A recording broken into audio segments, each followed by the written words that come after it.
Students, मैं आनंद विदेश आपके सामने फिर प्रस्तुत हूँ कक्षा 7 को लेकर के। जैसा कि हम लोग पढ़ रहे थे कहानी मूर्ख दिवस की, और इस कहानी में हम लोगों ने बहुत सारी बातों को पढ़ी।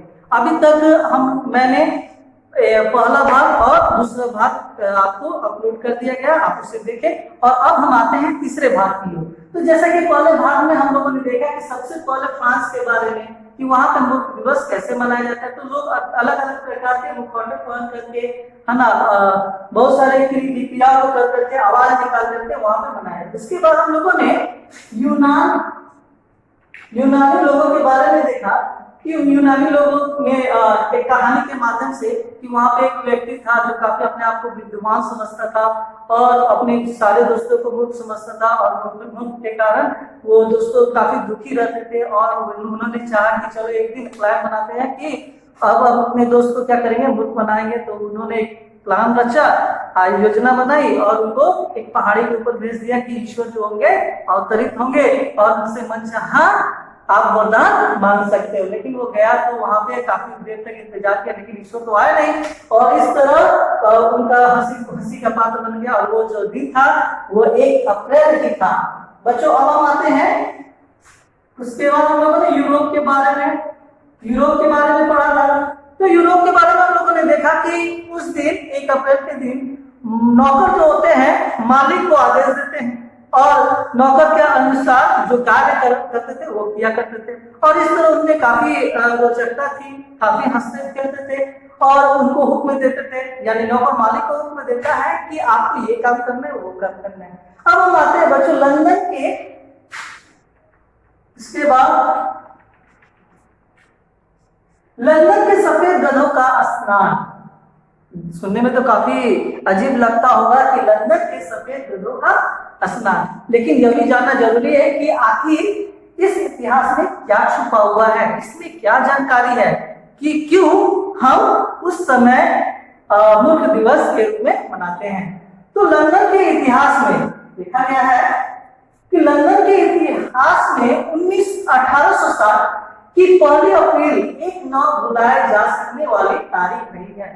यानी 1860 की जो 1 अप्रैल की तारीख है वो लोगों के मन में बैठ चुकी है। उसे बुझाया नहीं जा सकता, उसे बदला नहीं जा सकता। वो एक स्मरण रूप में उनके मस्तिष्क में है, जिसे वो भूल नहीं सकते। इस दिन हजारों लंदन वासियों के घर डाक से एक बड़ा सा सफेद लिफाफा पहुंचा। यानी उस समय ऐसा समय था जिस समय लोग अपने काम काज में व्यस्त थे। लोग अचानक एक ऐसा लिफाफा आता है, सफेद लिफाफा, और उसमें बहुत सारी बातें लिखी होती है। सिर्फ एक ही परिवार में नहीं बल्कि लंदन वासियों में जितने सारे घर थे, घर परिवार थे, उन सारे घरों में लिफाफा डाल करके भेजा गया। आखिर उस लिफाफे में क्या लिखा हुआ है वो आज हम लोग देखेंगे। अभी लिफाफा पहुंचा और उसके अंदर एक सुंदर कार्ड पर लिखा था। बच्चों, आप भी हर एक उत्सव में, हर एक बर्थडे पार्टी पर या किसी त्योहार पर अपने दोस्तों को और अपने रिश्तेदारों को कार्ड देते हो। ये परंपरा अभी से नहीं, बहुत पहले से चलती हुई आ रही है। या शादी कार्ड आप देखते हो और उसमें बहुत सारी बातें लिखी होती है, कभी कभी फोटो इत्यादि भी होते हैं। तो उसी तरह वहां पे भी बांटा गया।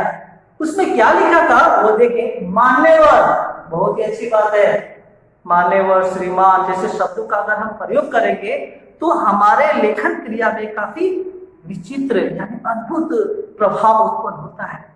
तो मान्यवर, आज शाम टावर ऑफ लंदन पर सफेद गधों के स्नान का कार्यक्रम देखने के लिए आप सारा आमंत्रित हैं। लोगों के मन में आया, अरे सफेद गधों का स्नान, ये कैसा स्नान है? गधा क्या स्नान अपने से करेगा या किस ढंग से करेगा? इस तरह की बातें उनके मन में आने लगी। आखिर ये कार्ड जो है जो दिया गया है क्यों? तो लोग काफी बेचैन थे उस चीज को जानने के लिए कि सफेद गधों का स्नान आज तो देखना होगा कि कैसे स्नान लोग कराते हैं। या तो गधा स्वयं पानी लेकर के नहा तो नहीं रहा है, तो उनकी, या कोई ऐसा गधा तो नहीं आया है, झुंड न आया हो कि वो उसको काफी डुबकी लगा दो। यानी हर एक तरीके के लोगों के मन में यह विचार उत्पन्न होने लगे। यानी सादर आमंत्रित है और यह रिक्वेस्टिंग में कार्ड भी भेजा गया, कृपया यह कार्ड साथ लेकर आए, कृपया यह कार्ड साथ लेकर आए। बहुत सारे शादी विवाह में आप लोग देखते होंगे कि लोग कार्ड लेकर के जाते हैं, या कार्ड नहीं तो कुछ लिफाफे में कुछ लेकर जाते हैं, लेकिन वहां पे अनिवार्य कर दिया गया था कि सबों को जिनको जिनको देखना है वो कार्ड लेकर के आएंगे। आपके एनुअल डे कार्यक्रम में आपको हमेशा बताया जाता है कि अपने माता पिता को कहिएगा कि यह कार्ड जरूर लेकर आए, तभी उनको एंट्री दिया जाएगा, उनको प्रवेश दिया जाएगा। तो यह यहाँ पर यह बाधित कर दिया गया था कि बिना कार्ड के आपको प्रवेश नहीं करने दिया जाएगा।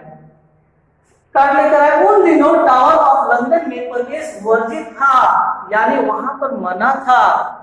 आज सरकार ने बहुत सारे जगहों पर वर्जित कर दिया कि आपको वहां थूकना नहीं है, ये नहीं करना है, तो इस चीज को मना कर दिया गया है, तो वहां पे भी ये मना किया गया था। शाम होते होते हजारों लंदन वासियों की भीड़ टावर ऑफ लंदन में घुसने का प्रयास करने लगी, यानी संध्या बेला में इतनी भीड़ हो गई, इतने हलचल होने लगे कि लोग बाध्य हो गए उसके अंदर जाने के लिए, जबकि पहले से वो वर्जित था कि लोगों को अंदर जाना नहीं दिया जाएगा।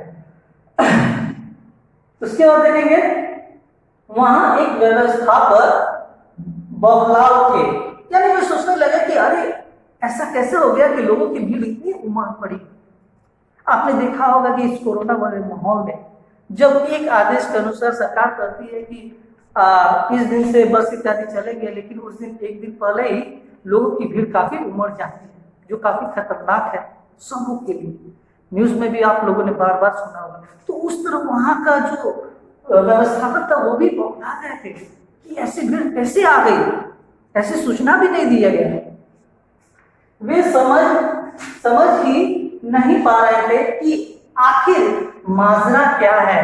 जो व्यवस्थापक थे वो सोचने में बाधित हो गए कि आखिर ये माजरा क्या है कि लोगों की इतनी सारी भीड़ यहाँ पर आ चुकी है और लोग काफी चहल पहल है, चहलकदमी भी कर रहे हैं। जैसे ही स्थिति स्पष्ट हुई कि आज 1 अप्रैल है, तो सभी अप्रैल फूल के शिकार सिर पीटते हुए अपने घरों को लौट पड़े। कुछ लोग ऐसे थे उसमें जिनको मालूम चला कि अरे आज तो 1 अप्रैल है, तो वो बातें जो है जो लोगों के जनसमूह में यानी फैल गया। लोगों को मालूम चला अरे आज तो 1 अप्रैल है, आज तो मुक्त दिवस है, तो वो सारे लोग निराश हो गए और हंसते हंसते लोग चले गए, यानी सिर पीटते हुए कि अरे हम लोग कहाँ इस पेड़ में पड़ गए, आज हम लोग भी क्या हो गए, मूर्ख बन गए। बच्चों ये कहानी काफी इंटरेस्टिंग है, आप जानिए, इसको पढ़िए और नेक्स्ट वीडियो में आप देखेंगे इसके क्वेश्चन आंसर। आज के लिए इतना ही, तब तक के लिए धन्यवाद।